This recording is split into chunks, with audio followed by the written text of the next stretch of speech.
Section 18 of Great Ghost Stories by Joseph Lewis French. Section 18, The 4:15 Express by Amelia B. Edwards, Part 1. The events which I am about to relate took place between 9 and 10 years ago. Sebastopol had fallen in the early spring. The Peace of Paris had been concluded since March. Our commercial relations with the Russian Empire were but recently renewed, and I, returning home after my first northward journey since the war, was well pleased with the prospect of spending the month of December under the hospitable and thoroughly English roof of my excellent friend Jonathan Jelf, Esquire, of Dumbleton Manor, Clayborough, East Anglia. My way lay by the great East Anglian line as far as Clayborough station, where I was to be met by one of the Dumbleton carriages and conveyed across the remaining 9 miles of country.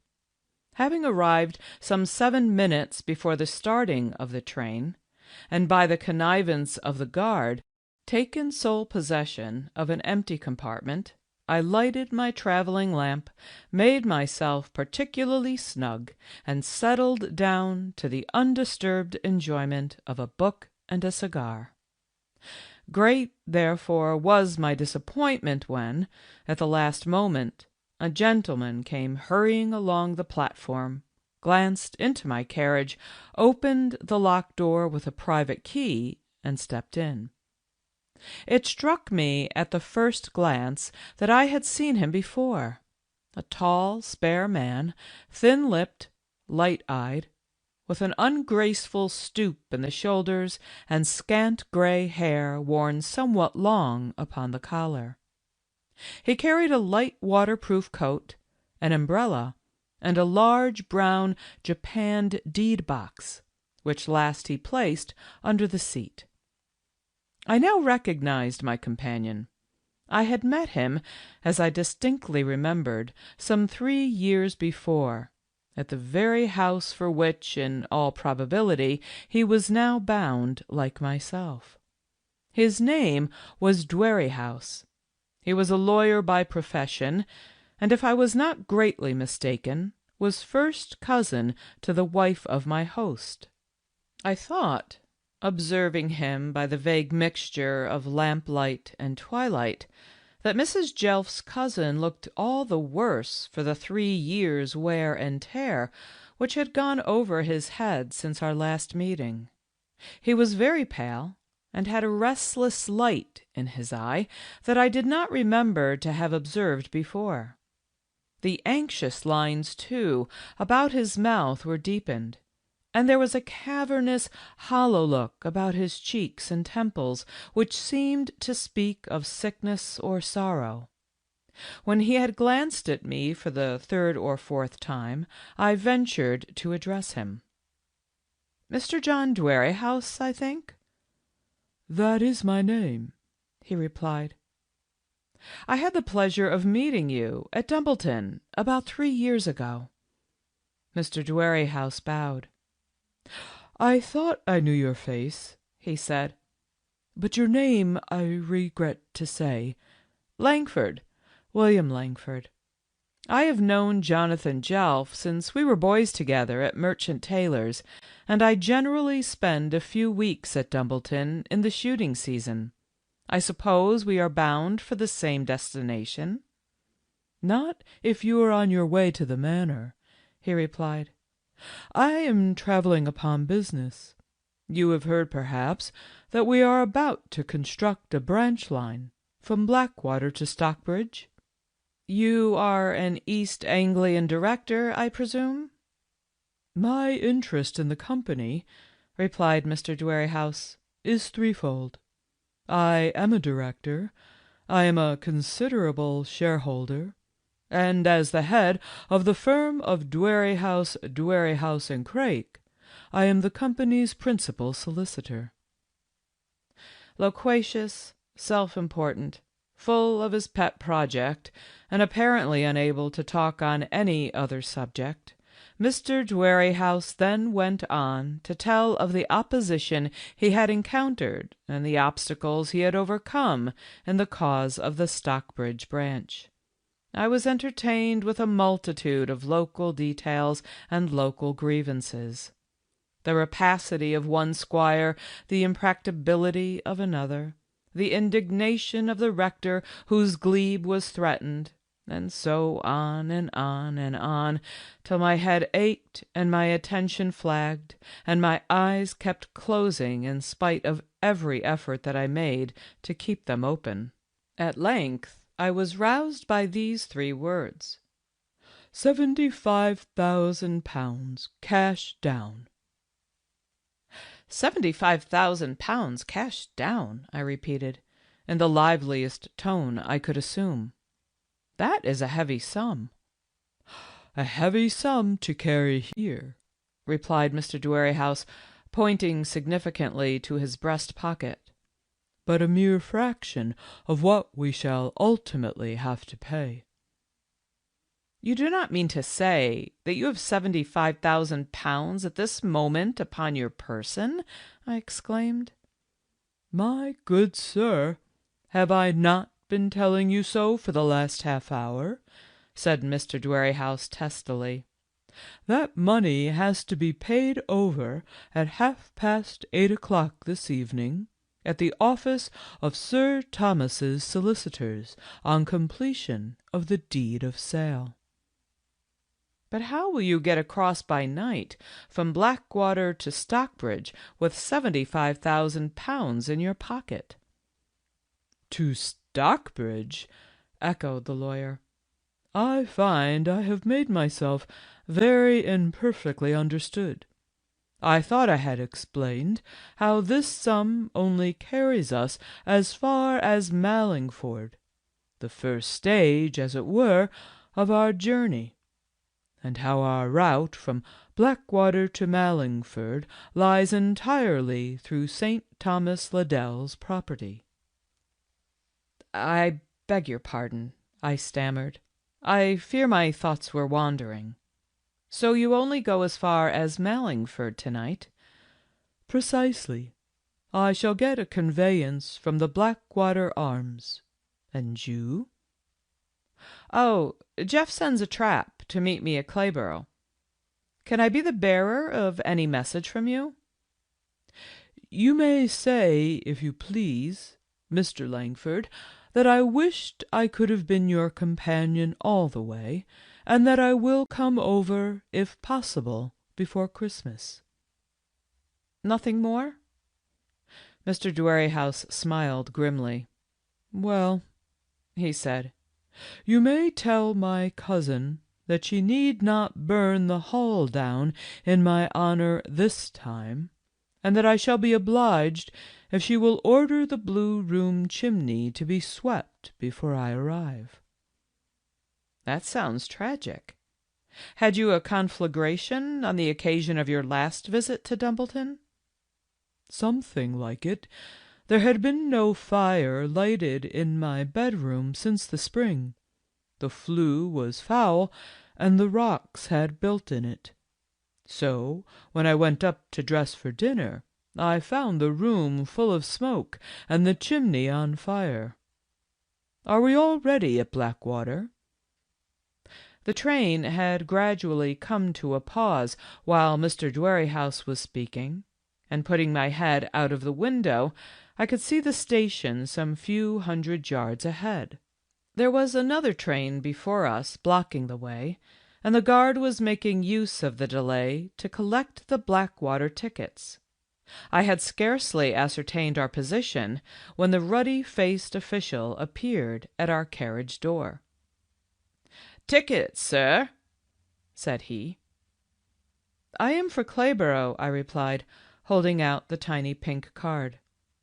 He took it, glanced at it by the light of his little lantern, gave it back, looked, as I fancied, somewhat sharply at my fellow-traveller, and disappeared. "He did not ask for yours," I said with some surprise. "They never do," replied Mr. Dwerrihouse. They all know me, and of course I travel free." "Black water, black water," cried the porter, running along the platform beside us as we glided into the station. Mr. Dwerrihouse pulled out his deed-box, put his travelling cap in his pocket, resumed his hat, took down his umbrella, and prepared to be gone. "Many thanks, Mr. Langford, for your society," he said, with old-fashioned courtesy. "I wish you a good evening." "Good evening," I replied, putting out my hand. But he either did not see it, or did not choose to see it, and slightly lifting his hat, stepped out upon the platform. Having done this, he moved slowly away and mingled with the departing crowd. Leaning forward to watch him out of sight, I trod upon something which proved to be a cigar case. It had fallen, no doubt, from the pocket of his waterproof coat, and was made of dark morocco leather, with a silver monogram upon the side. I sprang out of the carriage just as the guard came to lock me in. "Is there 1 minute to spare?" I asked eagerly. "The gentleman who travelled down with me from town has dropped his cigar case. He is not yet out of the station." "Just 1.5 minutes, sir," replied the guard. "You must be quick." I dashed along the platform as fast as my feet could carry me. It was a large station, and Mr. Dwerrihouse had by this time got more than halfway to the farther end. I, however, saw him distinctly, moving slowly with the stream. Then, as I drew nearer, I saw that he had met some friend, that they were talking as they walked, that they presently fell back somewhat from the crowd and stood aside in earnest conversation. I made straight for the spot where they were waiting. There was a vivid gas jet just above their heads, and the light fell full upon their faces. I saw both distinctly, the face of Mr. Dwerrihouse and the face of his companion. Running, breathless, eager as I was, getting in the way of porters and passengers, and fearful every instant lest I should see the train going on without me, I yet observed that the newcomer was considerably younger and shorter than the director, and that he was sandy-haired, mustachioed, small-featured, and dressed in a close-cut suit of Scotch tweed. I was now within a few yards of them. I ran against a stout gentleman. I was nearly knocked down by a luggage truck. I stumbled over a carpet-bag. I gained the spot just as the driver's whistle warned me to return. To my utter stupefaction, they were no longer there. I had seen them but 2 seconds before, and they were gone. I stood still. I looked to right and left. I saw no sign of them in any direction. It was as if the platform had gaped and swallowed them. "There were 2 gentlemen standing here a moment ago," I said to a porter at my elbow. "Which way can they have gone?" "I saw no gentlemen, sir," replied the guard. The whistle shrilled out again. The guard, far up on the platform, held up his arm and shouted to me to "come on." "If you are going on this train, sir," said the porter, "you must run for it." I did run for it, just gained the carriage as the train began to move, was shoved in by the guard, and left breathless and bewildered, with Mr. Dwerrihouse's cigar case still in my hand. It was the strangest disappearance in the world. It was like a transformation trick in a pantomime. They were there one moment, palpably there, talking, with the gaslight full upon their faces, and the next moment they were gone. There was no door near, no window, no staircase. It was a mere slip of barren platform, tapestried with big advertisements. Could anything be more mysterious? It was not worth thinking about, and yet for my life I could not help pondering upon it. Pondering, wondering, conjecturing, turning it over and over in my mind, and beating my brains for a solution of the enigma. I thought of it all the way from Blackwater to Clayborough. I thought of it all the way from Clayborough to Dumbleton, as I rattled along the smooth highway in a trim dog-cart, drawn by a splendid black mare, and driven by the silentest and dapperest of East Anglian grooms. We did the 9 miles in something less than an hour, and pulled up before the lodge gates just as the church clock was striking 7:30. A couple of minutes more, and the warm glow of the lighted hall was flooding out upon the gravel. A hearty grasp was on my hand, and a clear, jovial voice was bidding me welcome to Dumbleton. I am not going to describe either the guests or the dinner that night. All provincial parties bear the strictest family resemblance, and I am not aware that an East Anglian banquet offers any exception to the rule. There was the usual country baronet and his wife. There were the usual country parsons and their wives. There was the sempiternal turkey and haunch of venison. Vanitas vanitatum. There is nothing new under the sun. At length there came a pause. The entrees had just been removed, and the turkey had come upon the scene. The conversation had all along been of the languidest, but at this moment it happened to have stagnated altogether. Moved by an unlucky impulse, I thought I would relate my adventure. "By the way, Jelf," I began, "I came down part of the way to-day with a friend of yours." "Indeed?" said the master of the feast, slicing scientifically into the breast of the turkey. "With whom, pray?" "It was no less a person than your wife's cousin, Mr. John Dwerrihouse." Jonathan Jelf laid down his knife and fork. Mrs. Jelf looked at me in a strange, startled way, and never said a word. "And he desired me to tell you, my dear madame, that you need not take the trouble to burn the hall down in his honour this time, but only to have the chimney of the blue room swept before his arrival." Before I had reached the end of my sentence, I became aware of something ominous in the faces of the guests. I felt I had said something which I had better have left unsaid, and that for some unexplained reason my words had evoked a general consternation. I sat confounded, not daring to utter another syllable, and for at least 2 whole minutes there was dead silence round the table.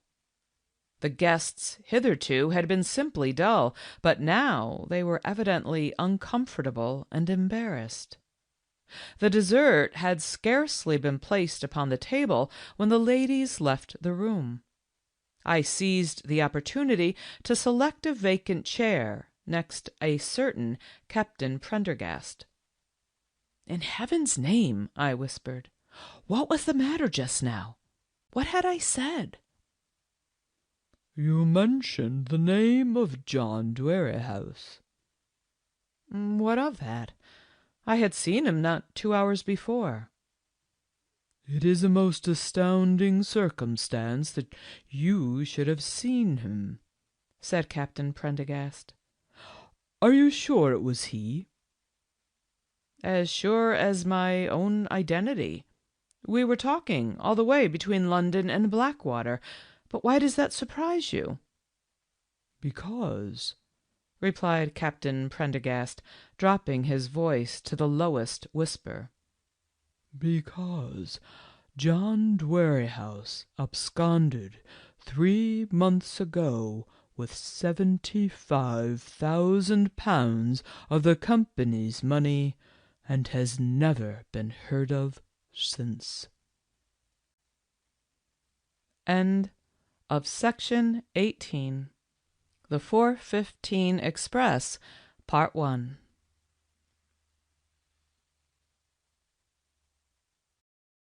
Please subscribe to update new videos. Please share and like if you enjoyed the video. Thanks so much.